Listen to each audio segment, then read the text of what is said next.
Good evening साਰਿਆਂ ਨੂੰ। Welcome to my YouTube channel study with me history by Gagan Yadav.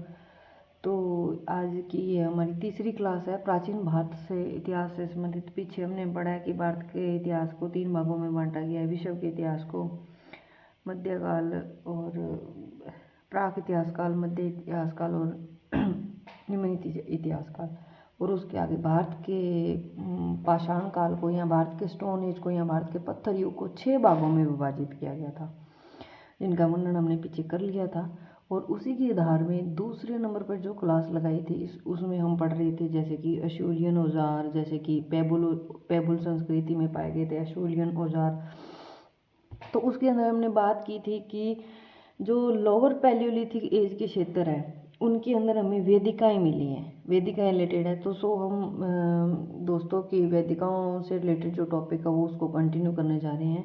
पहले हम देख लेते हैं, आमतौर पे छोटा छोटा सा देख लेते हैं कि क्या कुछ है। एशूलियन औजार जिसे कि कहते हैं, जैसे इनका अन्य नाम क्या है, मद्रास संस्कृति, हैंडेक्स संस्कृति। यह फ्रांसीसी भाषा के शब्द से बना है। इसमें कौन कौन से औजार पाए गए, जैसे कि हस्त कुठार, क्लीवर, विदारणी, स्क्रैपर के पत्थर के औजारों को अशूलियन कहा गया है। और उसके बाद में हमने देखा कि 1864 में वधु में रहे हुए अतिरपक्कम में किंग मौर्य ने इनकी जो खोज थी वो उन्होंने दक्षिण भारत में की थी। फिर उसके बाद हम देखते हैं कि मद्रास से जो हमें मिले हैं वो औजार कौन से मिले, हैंडेक्स मिले हैं, हैंडेक्स की जो प्राप्ति हुई है। और उसके बाद भी हमने किया था कि लोअर पैलियोलिथिक एज के क्षेत्र कौन कौन से क्षेत्र थे। हम देखेंगे सोन संस्कृति 1928 ईस्वी में डीएन वाडिया ने सोहन नदी, पश्चिमी पंजाब, जो मैंने पीछे बताया था कि जिसको हम लहंदा पंजाब या चढ़दा पंजाब पंजाबी भाषा में बात करें तो पश्चिमी पंजाब, ये भारत के विभाजन के पहले की बात कर रहे हैं कि किनारे इन्होंने डीएन वाडिया ने 1928 ईस्वी में लोअर पैलियोलिथिक एज के क्षेत्रों की खोज की थी और सोन नदी के किनारे की थी। सोन नदी है मित्रों, ये है कि सोन नदी सिंधु घाटी की या सिंधु नदी की सहायक नदी थी, जिसे सब्सिडरी रिवर बोलते हैं। इस कारण इसका नाम सोन संस्कृति पड़ा। डीएन वाडिया को सोन संस्कृति का फादर कहा जाता है, father of Soan culture. D N Wadia को सोन संस्कृति का फादर क्यों कहा जाता है, इसलिए कहा जाता है क्योंकि इन्होंने सोन नदी के किनारे जो खोज की उसी के आधार पर सर्वप्रथम साक्ष्य जो इन्होंने प्राप्त किए, इसी के आधार पर इन्हें फादर ऑफ सोहन कल्चर कहा जाता है। उसके बाद में हमने पढ़ा था कि 1930 ईस्वी में आर्यू टार्ड ने पिंडी घेव, टेरा व पीटरसन ने भी इसकी खोज की। 1930 ईस्वी में आर्यू टार्ड ने पिंडी घेव क्षेत्र है मित्रों, इसकी खोज आर्यू टार्ड ने 1930 ईस्वी में की थी। टेरा और पीटरसन, जो मैंने बताया था कि पीछे 2 भारतीय जो मतलब फॉरेन के ये वैज्ञानिक थे, ये कैम्ब्रिज से इंडिया आए थे। इन्होंने भारत में कश्मीर, पंजाब और हिमनद ग्लेशियर पर अपनी संरचना का जो अध्ययन किया था। मैंने आपसे पीछे इससे संबंधित क्वेश्चन भी पूछा था कि टेरा व पीटरसन भारत में किस देश से आए थे और इन्होंने किस चीज़ पर अपना अध्ययन किया था। तो इसके बाद में हम पढ़ते हैं वेदिकाओं के बारे में। उसके बाद में मैंने आपको पढ़ाया था कि भारत जो सोहन संस्कृति है इसके अंदर 5 प्रकार की वेदिकाएं पाई गई हैं। एक बात ध्यान रखना, आगे हम पढ़ेंगे भी, सोहन संस्कृति है उसके भाग है वो 4 मिले हैं, पर इसके अंदर वेदिकाएं हैं वो 5 प्रकार की मिली हैं। ठीक है, वेदिकाओं को इंग्लिश में टेरिस बोला जाता है, वेदिकाओं को इंग्लिश में क्या बोला जाता है, टेरिस। और एक बात याद रखना, वेदिकाएं जो है कि वो नीचे से ऊपर तक स्टार्ट होती है, जैसे कि ये प्रथम वेदिका हो गई, ये द्वितीय वेदिका होगी, ये तृतीय होगी, ये चतुर्थ, ये 5वीं वेदिका होगी। ठीक है जी। अब हम वेदिकाओं के टॉपिक को ही कंटिन्यू करते हुए पढ़ते हैं कि किस प्रकार की वेदिकाएं पाई गई है और कौन कौन से क्षेत्र के अंदर पाई गई है और क्या क्या पाई गई है। तो अब हम देखते हैं कि भारत के पाषाण काल का, वो मैंने पीछे आपको थोड़ा सा ना मिसअंडरस्टैंडिंग हो गई थी, यहाँ स्किप हो गया था कि तीनों का टाइम पीरियड तो बता दिया था, पर जो ये नीचे छोटे उनके मतलब सब पार्ट्स हैं ना पूरा पाषाण काल के, उसका टाइम पीरियड आपको नहीं मैंने बताया था। तो आज हम टाइम पीरियड के बारे में भी बात करेंगे।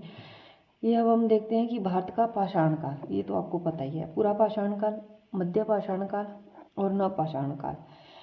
पूरा पाषाण काल को आगे 3 भागों में बांटा जाता है, निम्न पूरा पाषाण काल, मध्य पूरा पाषाण काल, उच्च पूरा पाषाण काल।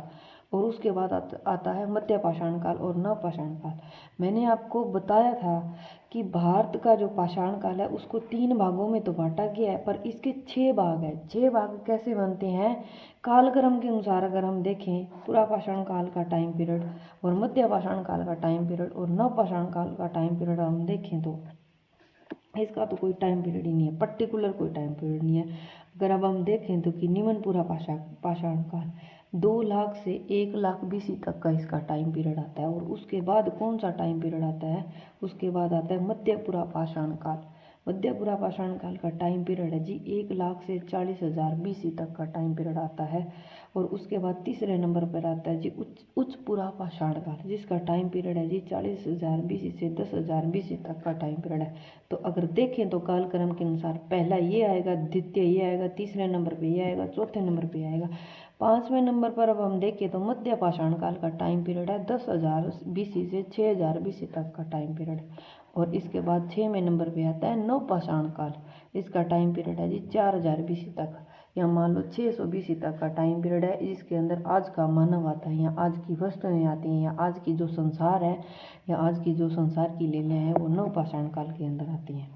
तो अब हम पढ़ते हैं निम्न पुरा पाषाण काल की वेदिकाओं के बारे में। मैंने आपको बताया कि सोन संस्कृति को 4 भागों में बांटा गया है, पर इसकी जो वेदिकाएं हैं वो हमें कितने भागों में मिली है? 5 भागों में मिली है। उत्तरी शिवालिक क्षेत्र में निम्न पुरा पाषाण काल के हम उत्तरी शिवालिक हिल्स हैं उनकी क्षेत्र के बारे में बात कर रहे हैं। पहली वेदिका, यह सबसे प्राचीन वेदिका मानी जाती है, जो पहली वेदिका मानी जाती है। यह प्राक सोहन, इसके अंदर इस वेदिका के अंदर हमें प्राक सोहन संस्कृति के उपकरण मिलते हैं। ठीक है, उपकरण मिलते हैं। कौन से उपकरण मिलते हैं? पेबुल, चापर, चापिंग, हैंड एक्स आदि। हैंड एक्स इंग्लिश का वर्ड है जी ये। और प्लिस्टिनो काल हिमयुग के कोग्लोमेरेट चट्टानें भी मिली हैं। प्लिस्टिनो काल हिमयुग की कोग्लोमेरेट चट्टानें भी मिली है। आपको मैंने पीछे पढ़ाया था कि टेरो और पीटरसन ने भी हिमयुग या ग्लेशियर की बात की है, जो मैंने आपको 1930 ईस्वी में आर्यू डाड ने जो पिंडी किए वो टेरो और पीटरसन 3 राइटर्स के बारे में बात की है कि इन्होंने भी खोज की है कि सोन नदी के किनारे सोन संस्कृति के साक्ष्य मिले हैं और इनमें निम्न पुरा पाषाण काल के भी साक्ष्य मिले। तो अब हम देखते हैं कि सेकंड वेदिका इसे उत्तरकालीन सोन संस्कृति भी कहा जाता है। इसमें पेबुल उपकरण व लेवलाई प्रकार के मिले हैं। लेवलाई प्रकार में कौन से मिले हैं? फलक औजार मिले हैं, जिनको फलक भाला होता है ना, जैसे कि अब हम आपको एक एग्जाम्पल के तौर पे बताऊं, भाला जिसको जैवलिन बोलते हैं इंग्लिश के अंदर। अगर हम देखें तो जैवलिन थ्रो हो गया, जिसको भाला उनके आगे जो एक तिक्की सी नुकीली चोंच होती है उसको फलक, और फलक के औजार के मध्य पुरा पाषाण में भी आते हैं। फलक औजार है जो निम्न पुरा पाषाण काल में भी आते हैं और मध्य पुरा पाषाण काल में भी आते हैं। मध्य पुरा पाषाण काल में आने के कारण इसे फलक संस्कृति भी कहा जाता है। अब हम बात करते हैं तीसरी वेदिका के बारे में। अंत सोहन या चौंतरा उद्योग उपकरण कहा जाता है। इसे अंत सोहन या चौंतरा उद्योग उपकरण कहा जाता है, या इसे अंत सोहन या चौंतरा उद्योग उपकरण प्राप्त हुए हैं। इसके अंदर प्राक सोहन सभ्यता के फलक, ये जो पहली मैंने बात बताई है उसके साक्ष्य मिले हैं। सोहन परंपरा के पेबुल, फलक व मद्रास परंपरा के हैंडक्स प्राप्त हुए हैं। इसके अंदर अगर हम देखें तो मद्रास परंपरा के साक्ष्य प्राप्त हुए हैं। अब हम दोस्तों देखते हैं कि चौथी वेदिका के अंदर हमें क्या कुछ मिला है। हिमकाल का आरंभ स्टार्ट हो गया, मतलब ग्लेशियर स्टार्ट हो गई। इसके अंदर मित्रों बर्फ गिरनी स्टार्ट हो गई चारों ओर, जिसके आधार पर हम देखते हैं कि हमें कोई भी जो जीवाश्म के साक्ष्य हैं, मोस्टली जब ग्लेशियर जमता है तो हमें कोई भी जीवाश्म के कभी साक्ष्य नहीं मिलते हैं, ये कभी बात याद रखना। हिमकाल का आरंभ विकसित सोन संस्कृति के साक्ष्य मिले। इसकी खोज के साक्ष्य हमें 1930 ईस्वी में टाड द्वारा आर्यभट्ट द्वारा पिंडी गेव के ढोक पठार का उत्खनन करने पर मिलते हैं। पिंडी गेव के ढोक पठार का उत्खनन करने पर मिलते हैं। उसके बाद में हम पढ़ते हैं इसकी जी 5वीं वेदिका। यहाँ से बर्तन के कुछ टुकड़े प्राप्त हुए हैं हमें, जैसे सोन संस्कृति में बट्टिका शम उपकरण का नाम दिया गया है, जैसे कि चापर चॉपिंग की प्रधानता रही। ठीक है जी, यही पीछे आ रहे हैं मोस्टली। सिर्फ चौंतरा नामक स्थल से हमें दक्षिण के उपकरण हस्त कुठार मिले हैं। हस्त कुठार के अंदर इसके अंदर आएगी छैनियाँ वगैरह आएगी, तुम्हारी छैनियाँ खुरचनियाँ वगैरह आ जाएंगी जी इसके अंदर। इसके अंदर क्या हम आगे पढ़ते हैं कि चौंतरा स्थान को उत्तर व दक्षिण की परंपराओं का मिलन स्थान माना जाता है। चौंतरा स्थान को उत्तर व दक्षिण की परंपराओं का स्थान माना जाता है। अब हमारी ये 5 वेदिकाएं हो गई। ठीक है जी, ये चौथी वेदिका होगी, ये 5वीं वेदिका होगी। अब हम कौन सा करते हैं कि जो नवपाषाण काल के अंदर हमें पालिशदार उपकरण मिले हैं, वो कहाँ से मिले हैं, कैसे मिले हैं, क्यों मिले हैं, ये पढ़ते हैं। अब हम पालिशदार उपकरण व नवपाषाणकालीन औजार भी मिले हैं। अब हम पढ़ते हैं सोन संस्कृति के अन्य स्थल। सोन संस्कृति सोन नदी के किनारे जो सतलुज नदी की सहायक नदी है, इस कारण इस पर ज़्यादा मोस्टली हमें जो औजार है वो मिले हैं। इसके आधार पर इसे सोन संस्कृति का नाम दिया गया है। सोन संस्कृति के अन्य स्थल कौन से हैं जी, जैसे कि अब हम देखते हैं मलकपुर, चौंतरा मैंने आपको पहले ऊपर पढ़ा दिया है। चौंतरा स्थल जिसको उत्तर व दक्षिण की परंपराओं का मिलन स्थान माना जाता है। ठीक है जी, सोन संस्कृति के अन्य स्थल मलकपुर, चौंतरा, कल्लार, चौमुख। यहाँ से प्राक सोन का मतलब है जैसे कि आरंभिक स्टार्टिंग टाइम में जो संस्कृति रही थी, या पहले 1-2 वर्ष की जो संस्कृति रही थी, उसके उपकरण मिले हैं हमें। जैसे कि सोन संस्कृति हिमयुग का दौर था। हिमयुग का मैंने पहले भी बताया कि आपको सोन संस्कृति के अंदर चौथी वेदिका के अंदर वर्णन आया है कि सोन संस्कृति में चौथी वेदिका के अंदर हिमकाल का वर्णन स्टार्ट हो गया था, आरंभ स्टार्ट हो गया।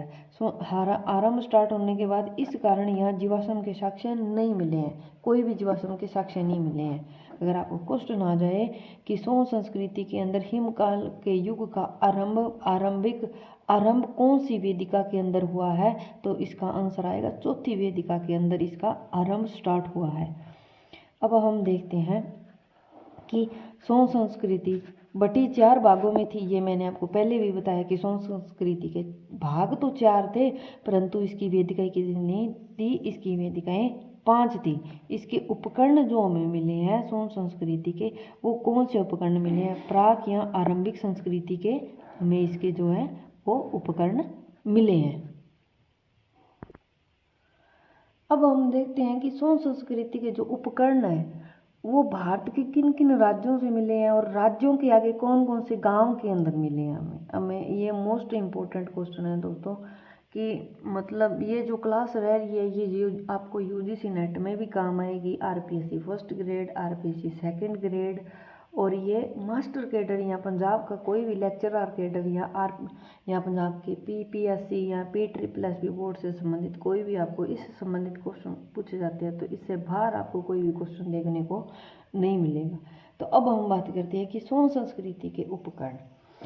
सोन संस्कृति के उपकरण हम कहाँ से मिले हैं, जैसे कि सतलुज की सहायक नदियाँ, जैसे कि सिरसा घाटी या घाटियाँ।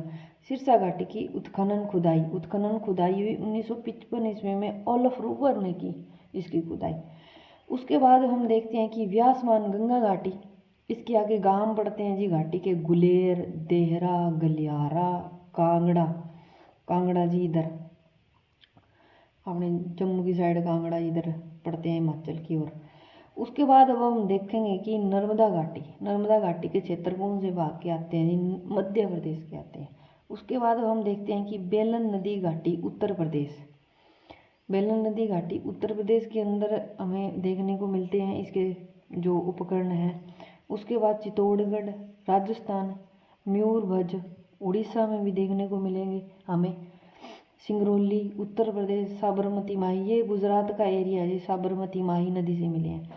अब हम वर्णन करते हैं इनके आगे के इन सोन संस्कृति के उपकरण के जो स्थान है। अब हम इनका आगे वर्णन करते हैं कि इनका कहाँ कहाँ मिले और इनकी खोज किसने किसने की। अब पहला हम पढ़ते हैं व्यासवान गंगा घाटी। गंगा घाटी की खोज इसकी खोज किसने की? बीबी लाल 1955 ईस्वी में की। तो मेरा यहाँ पे अगर ये क्लास लगाते हो तो मेरा आपको यहाँ पे एक क्वेश्चन है कि पंजाब में रोपड़ की खोज किसने की थी और खुदाई किसने की थी? खोज किसने की थी और खुदाई किसने की थी? मेरा आपसे ये क्वेश्चन है कि पंजाब में रोपड़ की खोज किसने की और खुदाई किसने की? ये दो बंदे हैं, इन दोनों बंदों का नाम आप मुझे कमेंट करके बताइए। और अपना जो डाउट है या इससे संबंधी कोई आपका सही उत्तर है वो आप इन्हें कमेंट में दे सकते हैं। अब हम आगे बढ़ते हैं कि व्यासवान गंगा घाटी खोज बीबी लाल ने 1955 ईस्वी में की। बेलन घाटी की खोज किसने की? GR शर्मा ने की थी। अब हम आगे बढ़ते हैं कि राजस्थान जो कि भारत का एक सबसे बड़ा विस्तार पूर्वक वाला या सबसे बड़ा एरिया वाला जो राज्य माना जाता है, उसके अंदर हमें जो सोन संस्कृति के जो उपकरण है वो कौन से गांव या उनके राजस्थान राज्य के भी आके कौन से राज्य में हमें मिले हैं, ये अब हम देखते हैं। जायल सिंगीपुरा, अमरपुरा, 16R, ढींडवाना जो नागौर क्षेत्र में पड़ता है जी। नागौर क्षेत्र से मुझे याद आया कि नागौर क्षेत्र में अगर हम पॉलिटिकल इतिहास के बारे में पढ़ें तो अब इसको हम कोरिलेटेड करके पढ़ते हैं। सबसे पहले पंचायती राज या नागौर क्षेत्र की ओर बनाया गया था, वो इससे संबंधित कुछ क्वेश्चन आ रहे हैं। अब हम देखते हैं कि अजमेर की कौन सी नदी के किनारे मिले हैं? लूनी नदी घाटी में मिले हैं जी। हमें राजस्थान के अजमेर में लूनी नदी घाटी के साथ हमें मिली है। यहाँ निम्न व मध्य पुरापाषाण युगीन औजारों की प्राप्तियां हुई है, वे अवशेष भी मिले हैं। अब हम देखने को ये मिला है कि राजस्थान के अंदर निम्न व मध्य पुरापाषाण के युगीन मतलब नए औजार भी मिले हैं। औजार अलग टाइप के होते हैं। औजारों के अंदर जैसे कि हस्त कुल्हाड़ियाँ होगी, विदारणी होगी, चापर चौपिंग वाले होगी, एशूलियन हथियार होगी, जैसे कि ऐसे औजार मिले हैं, ठीक है। और अवशेष कैसे होते हैं? अवशेष का मतलब होता है जैसे कोई हाथी का सींग मिल गया, हाथी का दांत मिल गया, हाथी का सींग नहीं, गाय का सींग मिल गया, कुबड़ का सींग मिल गया, बैल के कुबड़ का मिल गया, कुछ जैसे घोड़ों की हड्डियाँ मिल गई या गेहूं के साक्ष्य मिल गए, यहाँ की जैसे कि अस्थि पिंजर के अवशेष मिल गए, जैसे कि नवपाषाणकालीन जैसे कि आदि मानव से संबंधित कुछ भी साक्ष्यों के अवशेष मिले हैं। इसके अंदर ध्यान से सोचना, औजारों और अवशेषों के अंदर बहुत भिन्न प्रकार का अंतर पाया जाता है। कभी कभार बच्चे पढ़ते नहीं है क्वेश्चन को पूरा और सीधा आंसर लगवा देते हैं। तो इसके बाद हम देखते हैं कि राजस्थान के जोधपुर के निकट मोगरा पठार प्रस्तुत औजारों का निर्माण केंद्र था। कि राजस्थान का जो जोधपुर का जो क्षेत्र है उसके अंदर निकट मोगरा पठार का जो क्षेत्र है उसके अंदर जो हमें ये औजार मिले हैं, जैसे कि हस्त कुठार हो गए, चापर चौपिंग हो गए, एशूलियन हो गए, जैसे कि बेडोल भत्ते अवशेष मिले हैं या औजार मिले हैं। इन सब का जो वो उनका हेडक्वार्टर कहाँ था? तो इनका सब चीज़ों का हेडक्वार्टर था मोगरा पठार का क्षेत्र। प्रस्तुत औजारों का निर्माण केंद्र था। यहाँ भी निम्न मध्य उच्च पुरापाषाण काल के साक्ष्य मिले हैं। यहाँ भी निम्न मध्य उच्च पुरापाषाण काल के साक्ष्य मतलब इनके प्रूफ मिले हैं भी, हाँ यहाँ पे सोन संस्कृति संबंधित लोग रहते थे जिनके बारे में हमें पता चलता है। अब हम आगे बात करते हैं कि साबरमती गुजरात साबरमती आश्रम जैसे कि गांधी जी संबंधित भी हो गया। ये हंडोल, पंदामली, वीरपुर, हिरण घाटी, भद्र घाटी में और सरंग घाटी में भी हमें सोन संस्कृति के उपकरण के साक्ष्य भी मिले हैं। अब हम देखते हैं कि महाराष्ट्र गंगावाड़ी और गोदावरी क्षेत्र, गोदावरी नदी जैसे कि महाराष्ट्र में देखते हैं कि गोदावरी नदी से संबंधित आप देख लो कि जब हम श्री हेमकुंड साहिब जाते हैं तो गोदावरी नदी आजकल इसका बहुत जैसे कि इसका जल स्तर भी बढ़ा हुआ है। इधर की जो पहाड़ी एरिया या पहाड़ी या घाटी घाटी का एरिया है, उधर भी हमें क्या है, सोन संस्कृति के नवीन उपकरण जो है वो देखने को चले हैं, मिलते हैं। इसी के साथ हमारी दोस्तों जो क्लास है आज की वो ख़त्म होती है, और हम इसका जो आगे है वो कल कंटिन्यू करेंगे। अगर आप हमारे चैनल पर नए हैं तो चैनल को लाइक, सब्सक्राइब और शेयर ज़रूर कीजिए। सो तो सबको सत श्री अकाल, आदाब, नमस्ते। कल मिलते हैं। Good evening. Thank you so much.